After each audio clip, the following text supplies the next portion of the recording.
La première journée professionnelle bien-être au travail se tenait à Agen le vendredi 16 novembre sur le thème « Le bien-être au travail est-il un atout pour la performance des entreprises ?» Une centaine de participants responsables d'entreprises, DRH, représentants du personnel, venus de toute la France, étaient rassemblés autour d'un parterre d'experts, d'institutionnels et de représentants d'organisations professionnelles pour échanger sur ce sujet. À partir d'une définition commune du bien-être vécu comme un état positif d'harmonie entre l'homme et son environnement, les intervenants ont insisté sur la nécessité d'identifier et de mesurer les éléments perturbateurs du bien-être avant de les traiter. Éléments qui ne sont pas toujours liés à l'activité professionnelle, mais qui touchent également la sphère privée du salarié.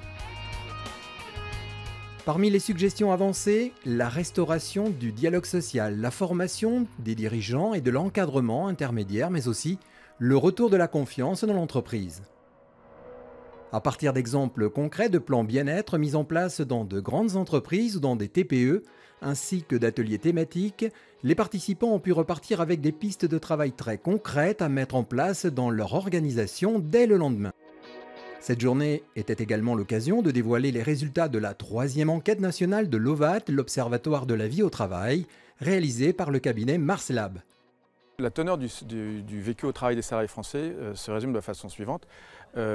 Satisfaction au travail négative plus idéalisation du travail égale frustration. L'idéalisation du travail étant évidemment la façon dont les salariés français pensent le travail positivement, alors que la satisfaction, c'est la façon dont ils le ressentent. Ce ressenti pour 2 Français sur 3 est négatif, alors que par le même temps, le fait qu'ils l'idéalisent montre que 2 Français sur 3 le pensent positivement. Il y a un grand écart entre cette idéalisation, ce travail pensé positivement, et au final, un vécu au quotidien relativement négatif. C'est Jean-Paul Delevoye, président du Conseil économique, social et environnemental de la République, qui clôturait les travaux de cette première édition. Ce n'est certainement pas un luxe, c'est une nécessité. Pourquoi ? Quelqu'un qui est heureux au travail va travailler à 130% de ses capacités. Quelqu'un qui est malheureux va travailler à 50%. Il va être épuisé, il va être écrasé par le poids de son problème.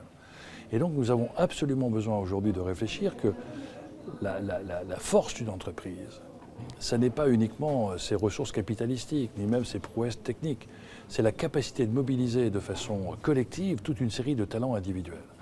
Et donc, réfléchir aujourd'hui au bien-être, c'est un choc culturel qu'il faut introduire en France. Nous avons un déficit de gestion des ressources humaines. Dans le secteur public, c'est tout à fait dramatique.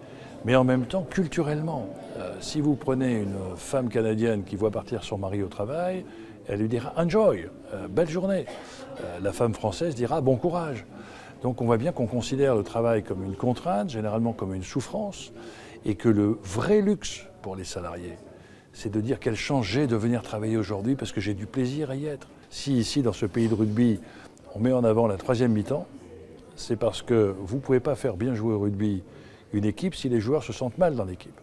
Et que cette empathie se fait au travers de la 3e mi-temps. Eh bien, c'est aussi un peu la même chose pour une entreprise.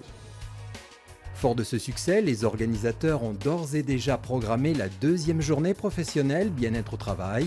Elle se tiendra le vendredi 15 novembre 2013 à Agen.